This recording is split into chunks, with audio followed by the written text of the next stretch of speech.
La lupa de ABC, la encuesta que explica los cambios que pide España.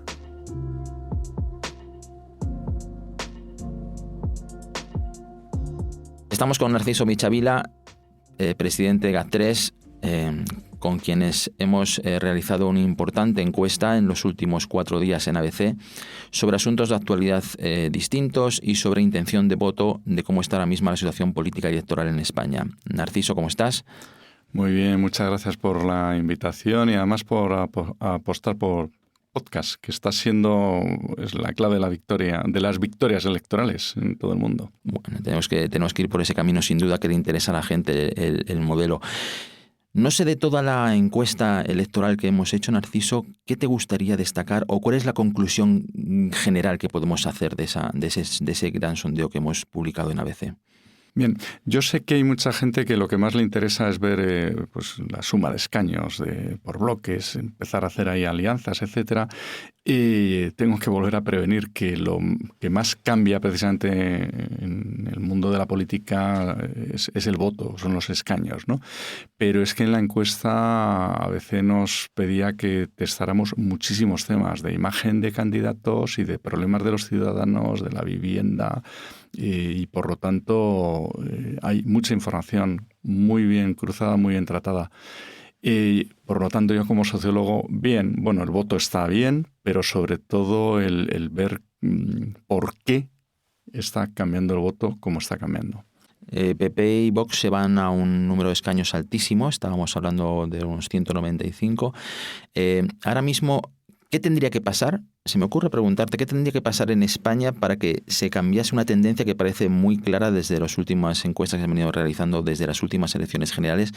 ¿Qué puede cambiar para que la gente que no es especialmente entendida en el mundo de las encuestas, qué puede cambiar una tendencia de voto tan clara como la que refleja ahora mismo? Puede cambiar a favor de esta coalición que dices, que es Partido Popular, Vox, el que hagan pues campañas electorales exitosas, que son la mayoría de las que han ido haciendo. El año pasado pues ganaron, bueno, en este caso el Partido Popular le sacó una amplia ventaja al Partido Socialista, a pesar de lo que daban las encuestas del gobierno, pues el Partido Popular revalidó holgadamente su mayoría absoluta en Galicia, por no hablar del resto de los territorios donde están gobernando ahora mismo, ¿no? Y sin embargo, ¿qué puede cambiar? Pues una campaña electoral que, como pasó en julio del 2023, pues decidan, como ya dije yo una vez en su momento, pisarse la manguera pues 2 posibles aliados, ¿no?, electorales, como es Vox y como es el Partido Popular. Para la gente que cree que las campañas electorales no son tan importantes, sí son tan importantes. Cada vez lo son más. A ver, no solo las campañas, es que ¿quién nos dice, por ejemplo, que no vaya a haber elecciones en España generales este año? No lo podemos garantizar ninguno. Es que el año pasado por estas fechas no sospechábamos ni mucho menos que se fueran a anticipar las elecciones en Alemania y ahora el 23 de febrero tenemos elecciones en Alemania, por mucho que Scholz no paró de decir que agotaría legislatura. Y no digamos ya en Francia, que de repente por los resultados de unas europeas se vieron los franceses abocados a las urnas con un resultado que hemos visto que vuelve a ser inestable. Por lo tanto, o sea, es muy difícil saber si va a haber elecciones y en el caso de que haya elecciones, lo estamos viendo en todas las democracias, cada vez se está jugando más voto en el último tramo. Uh-huh. Entrando un poquito de detalle de la encuesta, destaca fundamentalmente otra vez un crecimiento de Vox, un crecimiento paulatino del Partido Popular y sobre todo un derrumbe de la parte de Sumar, ¿no? Sí, a ver, hay elementos muy claros. Luego puede haber cambios dentro de los mismos bloques, porque pues pasar de la extrema derecha a la extrema izquierda o pasar de un bloque al otro son movimientos de más largo recorrido que se están dando en estos momentos en todas las democracias y digamos ya desde de los años 80, pues un desfonde paulatino de las opciones de izquierdas, que luego cuando tienen buenos liderazgos, sin embargo, recuperan, ¿no?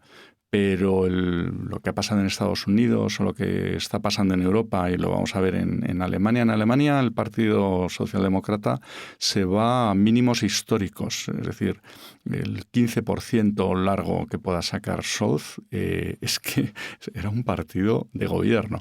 Aquí en España el Partido Socialista está brindando por mantener un 30% siendo un partido de gobierno. Bueno, esos son movimientos que en estos momentos está soplando el viento a favor de la derecha por muchos cambios sociales que está habiendo, y que veremos cuánto dura ese ciclo, porque todos los ciclos se cierran. Y por el contrario, las opciones a la derecha, tradicionalmente a la derecha había solo un partido, el Partido Conservador, y ahora sin embargo lo vemos en todos lados. En Inglaterra lo estamos viendo, en Alemania. Alianza por Alemania se va a ir a récord histórico, pero es que sus compañeros de partido han sido ganadores en Austria, han tenido muy buenos resultados en Francia, ganando, etcétera. Por lo tanto, más allá de esta encuesta, si vemos qué está pasando en las sociedades occidentales actuales, entenderemos muy bien lo que está pasando en la sociedad española. Y la encuesta lo que sí nos ayuda es saber por qué se cambia el voto. Y al final resulta que, bueno, hay unos debates políticos que están minimizando problemas de los ciudadanos y que pues está diciendo al ciudadano que no es verdad, por ejemplo, que la ocupación sea un problema, y luego vemos que la ocupación es un problema real, pero para ciudadanos reales, que tienen voto y que al final dicen, bueno, por mucho que me insistan que no es un problema, pues yo sí lo estoy viendo, ¿no? O el tema de la integración de los inmigrantes es un problema evidentemente para la persona que emigra, pero es un problema también para el resto de los ciudadanos que les acogen, ¿no? Y si no se le da una buena solución, pues veremos en España lo que estamos viendo en muchos otros países. Ahí, por ejemplo, ayer Yolanda Díaz decía en un desayuno, decía que ella empezó a retomar un poquito la bandera de la unión otra vez con Podemos, de ir juntos con Podemos a una posible cita electoral. Teniendo en cuenta los resultados de la encuesta y de las anteriores, ¿una posible reedición de la unión entre Podemos y Sumar podría alterar un poco ese resultado? Yo doy por hecho que al final terminarán juntos, porque es siempre la misma historia. La izquierda no puede permitirse el lujo de ir... Es que lo dije en las anteriores elecciones, y así fue. O sea, estaban muy peleados y cuando llegó el momento fueron juntos. Igual que la derecha no se puede permitir el lujo de ir escindida en tres. En el momento que en la derecha hubiera tres partidos con, bueno, cierto apoyo, inmediatamente gobierna la izquierda, y al revés. Porque al final, pues España es un país de dos grandes bloques y luego los partidos nacionalistas, que en este caso, aunque la derecha le esté sacando, la derecha de los partidos españoles, ¿no?, de ámbito estatal, le saca 20 escaños a los dos partidos de izquierda de ámbito estatal, al final la llave está en Waterloo, ¿no? Entonces, que es una de las cosas que nos diferencia de otras democracias. Y es que somos la única democracia donde nuestros presupuestos no se están negociando en la capital del país, ¿no?, sino que se están negociando fuera. Ahí en esa fragmentación que haces tu referencia, por ejemplo, estaba un poco el elemento distorsionador de Alvise, que creo que también va a la baja según la encuesta. Eso también influye, ¿no? Yo sería muy cauto con todo este tipo de formaciones nuevas. Es verdad que parece que está muy desgastada la formación de SALF, de Se acabó la fiesta. Pero también es verdad que es que vivimos en épocas digitales donde hay una minoría de la población, pero suficientemente importante como para llenarte un centro o cientos de centros comerciales poniendo piñas boca abajo, ¿no? Y no son jovencitos, no. Algunos son adultos que fuera de la pantalla se comportan como adultos, pero luego cuando llega el momento de decisiones de compra, de voto, pues están teniendo unos comportamientos muy volátiles, muy difíciles de medir en el último minuto. Uh-huh. Hay algunas cosas interesantes, ¿no?, en la encuesta. Por ejemplo, a mí me llaman la atención dos, que me gustaría que me dices tu opinión. Por ejemplo, el asunto de la actualidad. Cuando hemos preguntado sobre el fiscal general del Estado, sobre Begoña Gómez, sobre el hermano de Sánchez, los índices de respuesta del no sabe, no contesta son muy bajos. Es decir, da la sensación de que la gente en la calle sí está al tanto conocimiento de los temas de actualidad, quizá más de lo que pudiéramos pensar. Bueno, a ver, pero eso es de manual, o sea, basta no ir en transporte público, ir a cualquier polígono o hablar con gente que está, para darte cuenta que realmente es que la gente está informada y que a lo mejor no está en el día a día todos los días preocupada y viendo a ver cuáles son los problemas y el último debate parlamentario puede ser, pero pues evidentemente todos los temas judiciales, todos los temas que pues la gente sabe perfectamente quién es el fiscal general del Estado, por ejemplo, ¿no? Y evidentemente pues tienen una opinión conformada. Y además es curioso porque en los temas judiciales, en la opinión pública, lo importante no es al final la sentencia del juez, que a lo mejor puede ser absolutoria en muchos de los casos que hay, sino la imagen que el propio juzgado está dando, ¿no? Y hay algunos casos que afectan al presidente del gobierno que, bueno, pues la imagen que está dando no es precisamente de ejemplaridad, ¿no? Uh-huh. ¿Cuáles son las franjas de edad más informadas habitualmente a la hora de preguntar asuntos de actualidad? Por ejemplo, los jóvenes, por ejemplo, están muy informados. No, a ver, el joven de menos de 24 años no está tan informado como los mayores. Y además yo diría, o sea, informados más o menos todos, y cada uno a su forma. Además hay que evitar falsos mitos de pensar que, por ejemplo, una persona que no sabe leer no entiende el mundo. Porque, a ver, el analfabetismo en España ya se reduce a población muy mayor y además población más rural, suelen ser mujeres, etcétera, pero tienen un olfato para detectar y para entender cómo funciona la vida, que ya quisieran sus nietos con doctorados y másters y miles de idiomas y Erasmus poder detectar. Por lo tanto, ¿quién está informado? Todos. Lo que pasa es que cada uno a su forma y además cada uno le da más importancia a unas cuestiones que a otras. Uh-huh. Hay algunos temas transversales que llaman la atención, por ejemplo, el asunto de la vivienda, más allá de la ideología de los partidos, ¿no? Es decir, la gente ahí no sigue tanta ideología del partido, sino que se nota como votantes del PSOE o votantes del PP defienden las mismas cuestiones y eso llama la atención, ¿no? Sí, es que, de nuevo, simplificar, decir, no, es que la sociedad está muy polarizada. Pues, sinceramente, discrepo totalmente. Además, la polarización es muy fabricada, es siempre desde arriba, y la historia de la humanidad siempre ha estado polarizada en facciones y, bueno, la ventaja que tenemos en la época actual democrática es que en la mayoría de los países pues no acudimos a las armas para dirimir esas diferencias, ¿no? O a revoluciones. Pero reducir al eje izquierda-derecha todos los debates es extraordinariamente simplista. El problema de la vivienda, si algún polo tiene, es que es más acuciante, evidentemente, en la población joven y además en las grandes ciudades. Y sin embargo, fuera de las grandes ciudades, pues no hay grandes problemas de acceso a la vivienda y los problemas que tienen es de otro tipo, ¿no? De falta de infraestructuras, etcétera.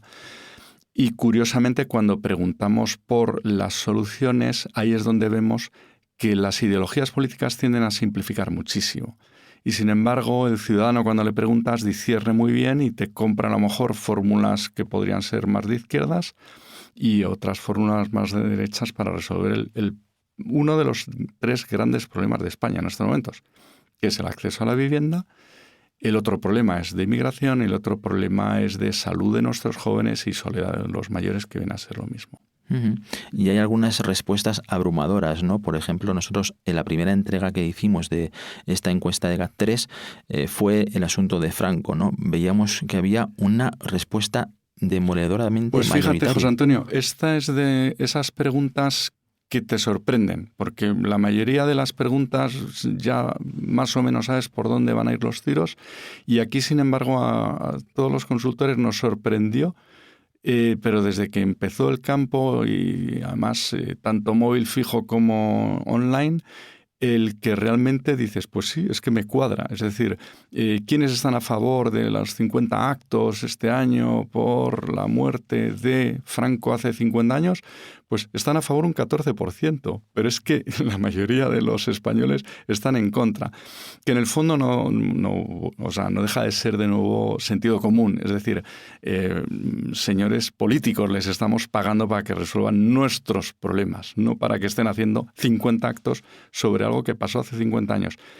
Luego hay además, yo creo que el gobierno, como en muchos otros temas, ha medido muy mal los tiempos, porque claro, hacer el acto el mismo día que nombraban a quien perdió las elecciones en Venezuela, que fue Nicolás Maduro, un régimen absolutamente dictatorial, ¿no? Y que si alguna elecciones tenemos pruebas claras de que perdió las elecciones ha sido en Venezuela, hacerlo coincidir pues no es el mejor mensaje a favor de los derechos humanos y de la democracia, precisamente. Sí, bueno, ahí está el dictador muerto y el dictador vivo, ¿no? Es decir, la diferencia entre hacer homenajes al dictador muerto y omitir respecto al dictador vivo, ¿no? De todas maneras, llama mucho la atención, por ejemplo, el voto del PSOE en ese sentido, ¿no? Hay muchísimo votante del PSOE que está en contra de los propios actos organizados por el gobierno de su partido, ¿no? Son datos un poco demoledores los del propio voto socialista en ese tipo de cuestiones. Sí, luego hay otro tema, y es que este tipo de cosas más polarizantes lo hacen todos los partidos, y sobre todo conforme se van más a los extremos. Bueno, eso tu elector te lo perdona cuando estás ya en campaña electoral, ¿no? Y dicen, mira, no, o sea, me parece pues que no viene a cuento, pero es que ahora mismo nos estamos jugando el futuro gobierno, 4 años, y por lo tanto hagas lo que hagas, yo te lo voy a perdonar, ¿no? Ya a estas alturas.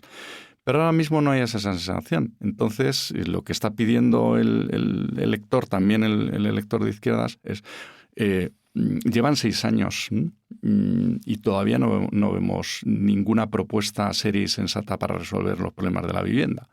Y en lugar de hacer 50 actos para resolver el problema de la vivienda, ustedes van a hacer 50 actos para hablar de la muerte de hace 50 años. Es que además pensemos que la mayoría de los electores han nacido después de que falleciera Franco. Por lo tanto, para ellos es tan historia como para pues, los más mayores puede ser, no sé, la guerra de Cuba, ¿no? O sea que... Uh-huh. Una pregunta que quizá despierta la curiosidad de muchos de los que nos están oyendo. ¿Cuánto les importa a los políticos los sondeos electorales, las encuestas electorales? ¿Cuánto lo tienen encima de la mesa? ¿Cuánto les importa? ¿Cuánto influyen en su toma de decisiones? Mi experiencia, va por barrios, pero más que por barrios yo diría va por personalidad. Hay políticos que están más pendientes de la opinión pública y otros que piensan que ellos lo que tienen que hacer es liderar la opinión pública y no preocuparse de lo que piensa el ciudadano. Pero el político puro, realista totalmente y que no se deja llevar por condicionar para nada, ese no existe. Mi experiencia es que todos los políticos, y además en la medida que conocen los problemas y las preocupaciones de los ciudadanos, van a gobernar mejor. El mal político es el que cuando tú vas con una encuesta como la de ABC, en lugar de analizar bien los problemas de los ciudadanos para ver cómo darles respuesta, lo único que le preocupa es el escaño.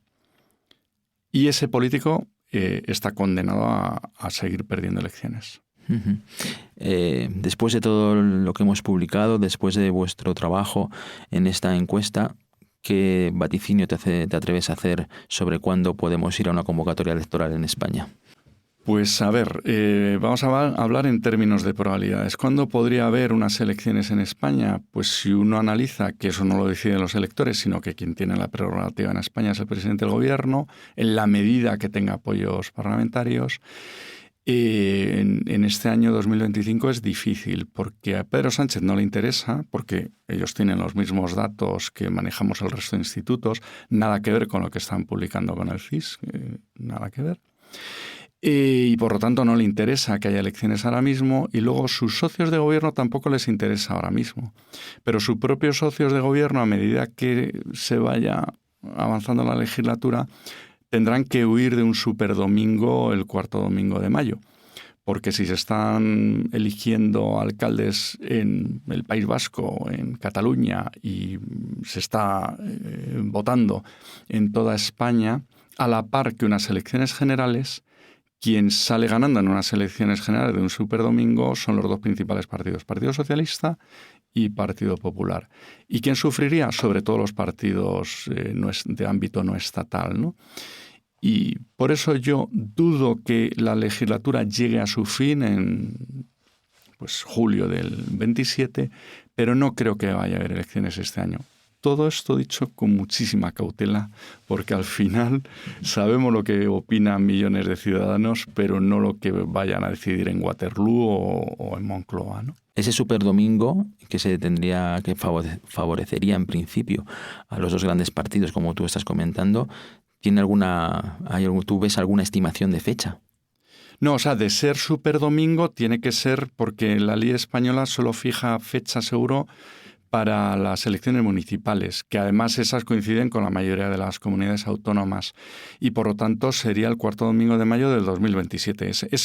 O sea, que vamos a elegir alcaldes o alcaldesas ¿Seguro? Ese domingo, eso es seguro. Uh-huh. Y entonces lo lógico es que, y un poco parece que Ferraz va en esa línea, ¿no? Ya lo ha dicho además el ministro de Transportes, de intentar hacer coincidir las elecciones generales con la mayoría de autonomías y luego las municipales. Y entre medias, pues el gobierno este año, en principio, ni el gobierno ni ningún partido en España tendría por qué afrontar ninguna elecciones y, sin embargo, el año que viene sí que hay dos. El año que viene es Castilla y León y luego Andalucía. Y esa, pues sí que marcará también muchísimo el grado de apoyo, de desgaste que puedan tener las distintas formaciones. Muy bien, Narciso. Pues yo creo que hemos tocado muchos temas que le pueden interesar a la gente que nos está oyendo. Muchas gracias por vuestro trabajo. Ha sido una encuesta estupenda la que hemos podido publicar en ABC y hasta la próxima. Gracias a vosotros y muy pendientes de lo que voten los alemanes porque nos va a influir mucho al resto de europeos. Muchas gracias.